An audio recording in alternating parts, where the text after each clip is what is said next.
Hello, I'm Richard Hooper and this is SatTV Week, and I'm pleased to be joined by Daniel Enns of Comtech EF Data. Daniel, it's good to see you again and have a nice chat about what's going on in the region and particularly in the satellite market. But Comtech has introduced some new solutions and products for the maritime sector. Can you tell me a little bit more about that? Certainly. The maritime is indeed a thriving business today. When asked the number of different customers and service providers, the growth is really coming from more data, more capacity, more users, more need to have higher pipe sizes, and that has definitely been an area that Comtech has been very strong at.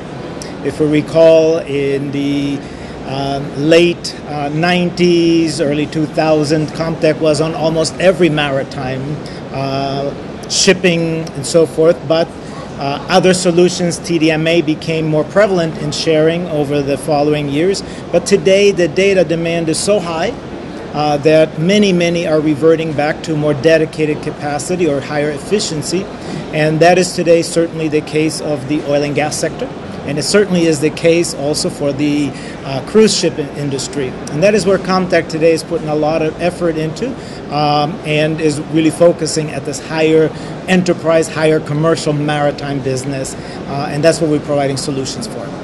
Now, satellite interference is a particular problem in the industry, but you're addressing it very cleverly. Can you explain a bit more?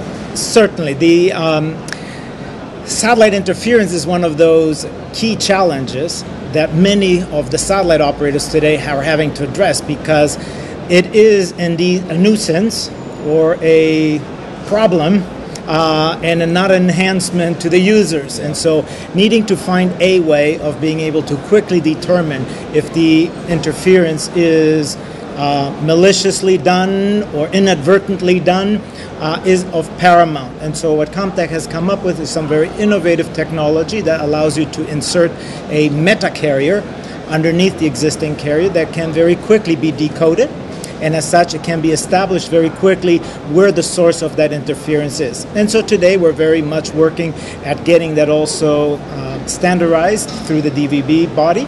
And we believe that in the next few months we actually will have a standard that will be based off the Comtech technology, and it will be adopted by many of the satellite operators and actually may become a must specifically for the upcoming Olympics, so that the DSNG market will actually have to watermark themselves with this carrier ID meta carrier, so that if interference does happen, it can be very quickly identified. Now, another area where you're seeing great success is mobile backhaul. Why is satellite so important to that? Mobile backhaul, the mobile operator today has two options: enhance his existing infrastructure and provide more services to the urban area, or find new customers in the rural area. And for A or B reason, the rural area is the population demographics are such that there isn't enough concentration and distances are even bigger. And so satellite is becoming and has and will continue to be a very key enabler to be able to provide rural extensions to the mobile operator. And so that's becoming really one of the key focus, how to provide rural, mobile, even broadband to the rural area, which the mobile operator is part of, but doing it very efficiently and being able to provide those services, and at the end of the day be also a business that is profitable. And so satellite is enabling to do this lower density demographics that are more distributed. Satellite is ideal when compared to microwave, and for sure fiber would not be cost effective for that lower demographic and distribution of population. Now, satellite solutions are still by some considered to be expensive. Do you think that opinion's starting to change? Satellite will always be, for the telco, the last choice. For broadcast, it more than likely is one of the, if not the first choice, it certainly is one of the first two choices. So broadcast, we don't need to discuss. It is a great value that the satellite and GEO does.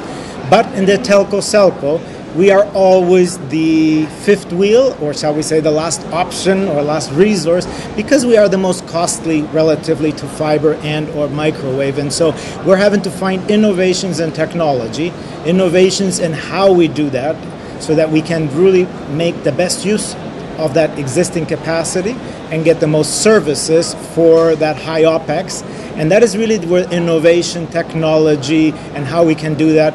But it certainly is not for the masses, as it is for broadcast, especially in the telco-selco area. So as we move forward, next 12 months, what sort of trends are we going to see? I think we're going to start seeing a lot more direct-to-home. That is definitely, we've seen that already in North America, we've seen it already in Europe, but now we're starting to see it in Latin America. So satellite capacity is becoming constrained by the ever great need of our eyes to have more DTH or more high definition versus just standard definition. And so that is where we see a big trend is in the direct-to-home, especially in Latin America. And we also see that in Africa growing, as we have also seen here in Southeast Asia. So the direct-to-home, the broadcast is still the biggest driver, and we'll see that in the next 12 months. But mobile backhaul is certainly among the second in terms of ranking, especially if we look at Latin America and we look at Southeast Asia or we look at Indonesia, where Telkomsel, for example, alone operates 2.5 satellites worth of just mobile backhaul. So these are the two areas. The direct-to-home broadcast will continue to drive that. And then, of course, mobile backhaul will continue to be part of, especially in the higher-end demand for the telco-selco. Thank you very much. Thank you.